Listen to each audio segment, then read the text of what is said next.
ఇవన్నీ ప్రిడిక్ట్ చేయాలి, ఇది నాకు క్లియర్గా లోపం కనిపిస్తుంది, మీరు చాలా ఈజీగా తీసుకున్నారు, మీరు ఎందుకు ఈ విధంగా చేశారనేటువంటి కూడా వ్యక్తం చేశారు ఆయన.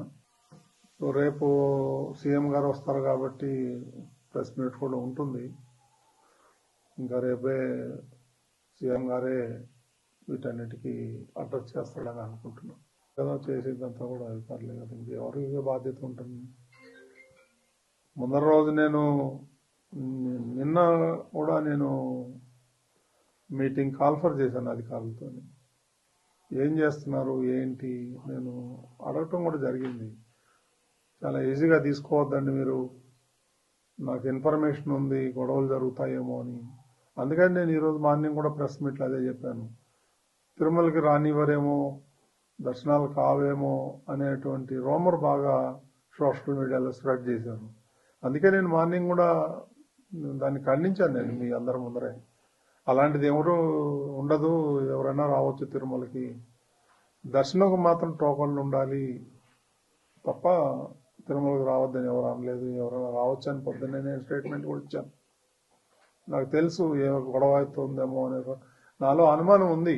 నేను అధికారుల దగ్గర కూడా వ్యక్తం చేశాను, ఎస్పీ దగ్గర కూడా నేను టెంపుల్లో కనిపిస్తే చెప్పాను, మీరు ఆషామాషిగా తీసుకోవద్దండి, దీన్ని జాగ్రత్తగా చేయండి. అప్పుడు అన్నారు వాళ్ళు 5,000 మంది పోలీసులను పెడుతున్నామండి, మేము చూసుకుంటామండి, అది ఇది అని అన్నారు నాతో. ఇది దురదృష్టకరం. ఇప్పుడు ఎవరిని మనం నిందించలేము, ఒకలా ఇద్దరా అనేది. ఈ పొరపాటు జరిగిపోయింది, మరి దానికి చింతించడం తప్ప మనం చేసేది ఏం లేదు ఈ టైంలో. ఇప్పుడు కుట్రేమి ఉండవు అండి దీంట్లో, ఎందుకు ఉంటాయి కుట్రలు కానీ అవన్నీ అబద్ధాలు.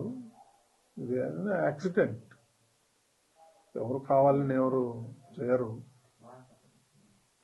It is an purely accident.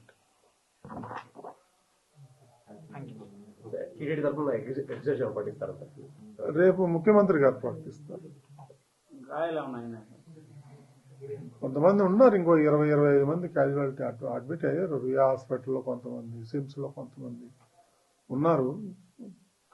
చూడాలి, నేను కూడా వెళ్తాను, వెళ్ళి చూసేసి వస్తాను. అక్కడ బాగా టెన్షన్గా ఉంది, అందరూ ఉన్నారు, యంత్రాంగం, జిల్లా యంత్రాంగం అంతా అక్కడే ఉంది.